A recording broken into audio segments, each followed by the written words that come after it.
जब मुझे होश आता है तो मैं खुद को इस अजीब कमरे में बंधा हुआ पाता हूँ। किसी तरह मैं अपने आप को उन बंधनों से आजाद करता हूँ। मैं समझ नहीं पा रहा था कि आखिर मेरे साथ ये सब कैसे हुआ। तभी मेरी नजर अपनी कलाइयों पर जाती है, जहाँ इंसानी हाथों की जगह अब रोबोटिक आर्म्स लगे हुए थे। मैं घबराहट में खुद को संभाल नहीं पाता और नीचे गिर जाता हूँ। उसी समय मैं जमीन पर अपना प्रतिबिंब देखता हूँ। मेरा इंसानी चेहरा अब एक मशीन में बदल चुका था। मैं उसे हटाने की पूरी कोशिश करता हूँ, लेकिन सच्चाई इससे कहीं ज्यादा डरावनी थी। तभी अचानक एक अलार्म बजने लगता है और मेरे सामने एक दरवाजा खुल जाता है। उसके पार से आती सफेद रोशनी मेरा ध्यान खींचती है। मैं खुद को संभालता हूँ और धीरे धीरे उसी रोशनी की तरफ बढ़ने लगता हूँ। बाहर निकलते ही मुझे अपने जैसे कई और रोबोट दिखाई देते हैं। किसी के शरीर पर ऑरेंज फिनिश है तो किसी पर ब्लू। हर एक के सीने पर लगी स्क्रीन पर उसका नाम और कन्विक्ट नंबर लिखा है। मेरा नाम एडम है और मेरा कन्विक्ट नंबर है 2,27,900।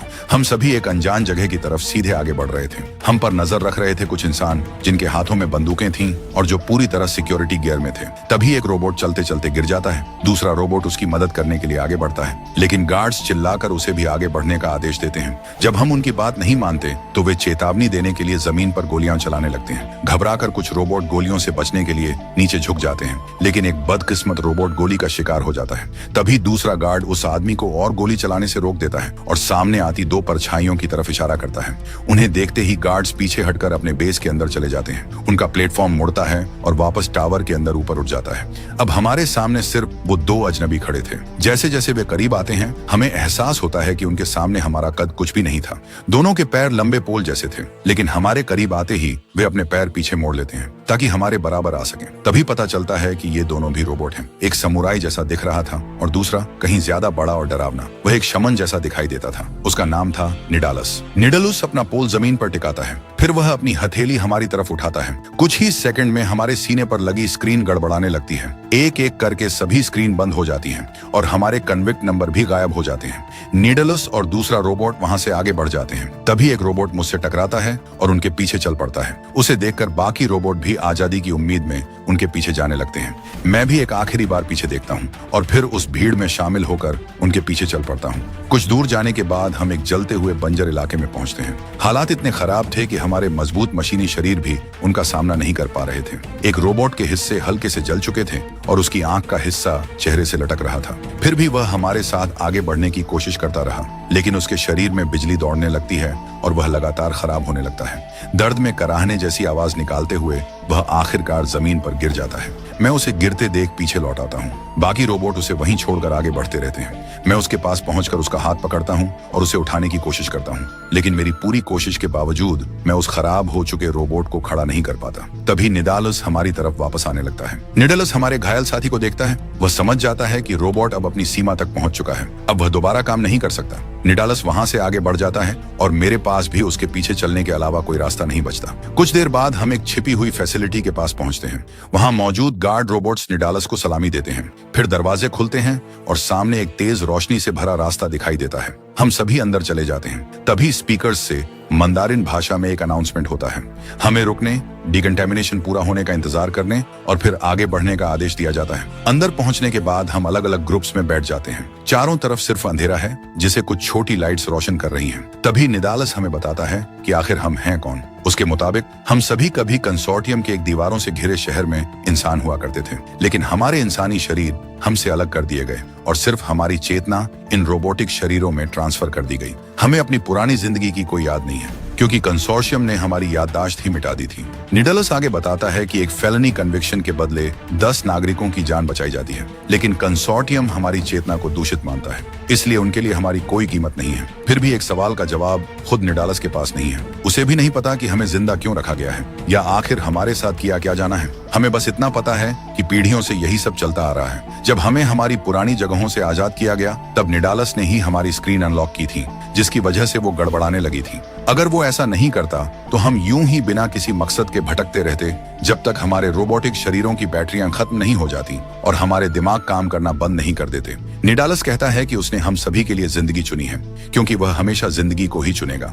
फिर वह उन रोबोट्स की तरफ इशारा करता है जो अभी भी अपने अतीत के भ्रम में फंसे हुए हैं। उनके लिए निडालस एक खास साथी का जिक्र करता है, मिरर का। वह पास के एक कमरे की खिड़की से हमें देख रही थी। कुछ रोबोट तुरंत पूछने लगते हैं कि आखिर मिरर है कौन। निडालस समझाता है कि वह हमारे दिमाग में बचे निशानों को पढ़ सकती है। उनके जरिए वह हमारे अतीत, हमारी पुरानी जिंदगी और हमारे अपराधों का पता लगा सकती है। मिरर के कमरे में आने के साथ ही हम सभी उत्सुकता से उठ खड़े होते हैं। वह सीधे मेरी तरफ आती है। उसकी काली चादर के नीचे से पता चलता है कि मिरर भी एक रोबोट है, लेकिन उसका शरीर बाकी रोबोट्स से कहीं ज्यादा इंसानों जैसा है। हालांकि उसकी आंखें दिखाई नहीं देती। जहां आंखें होनी चाहिए वहां सिर्फ हिलती हुई त्वचा थी। वह अपने हाथ मेरी तरफ उठाती है और मेरा कंसोर्टियम क्रिमिनल कोड पढ़ने लगती है। फिर वह मेरे अपराध का नाम बताती है, ट्रेजन। मिरर की रीडिंग यहीं खत्म नहीं होती। मैं टकोमा की वॉल्ड सिटी पर हमला करने के बाद टेररिज्म का भी दोषी था। कंसोर्शियम के खिलाफ मेरे अपराध सुनकर नीदलुस की दिलचस्पी मुझ में और बढ़ जाती है। वह उठकर मेरी तरफ आता है। मैं न तो इन आरोपों को स्वीकार करता हूँ, न ही उन्हें नकारता हूँ। बस चुपचाप खड़ा रहता हूँ, जबकि नेदलस मुझे गौर से देख रहा था। उधर कहीं सूखी और बंजर जमीन के बीच एक दीवारों से घिरी बस्ती मौजूद थी। कुछ बचे हुए लोग मिलकर उसे संभाल रहे थे। उन दीवारों के बाहर एक हैरान कर देने वाला हरा भरा इलाका था। वहाँ इंसान अभी भी अपने असली शरीरों में खेती कर रहे थे।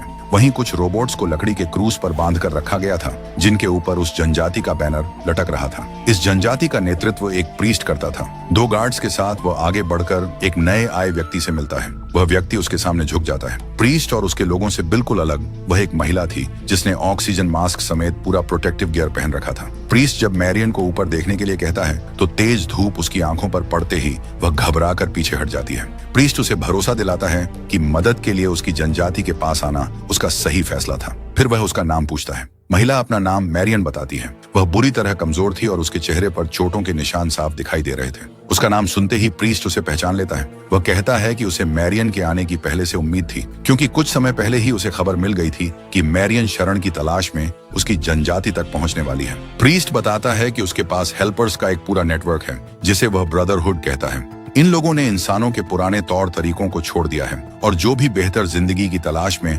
कंसोर्शियम से भागता है, अक्सर इसी जनजाति में शरण लेता है। प्रीस्ट मानता है कि ब्रदरहुड के लोगों ने ही मैरियन को यहाँ तक पहुंचाया है। मैरियन भी इसकी पुष्टि करती है। फिर उसकी नजर वहाँ मौजूद लोगों पर जाती है। वह हैरान होकर कहती है कि यहाँ किसी ने मास्क तक नहीं पहना। उसे यकीन नहीं होता कि इन लोगों को इतनी साफ हवा में रहने की इजाजत है। प्रीस्ट उसे उठने में मदद करता है और पूछता है कि उसके साथ हुआ क्या था।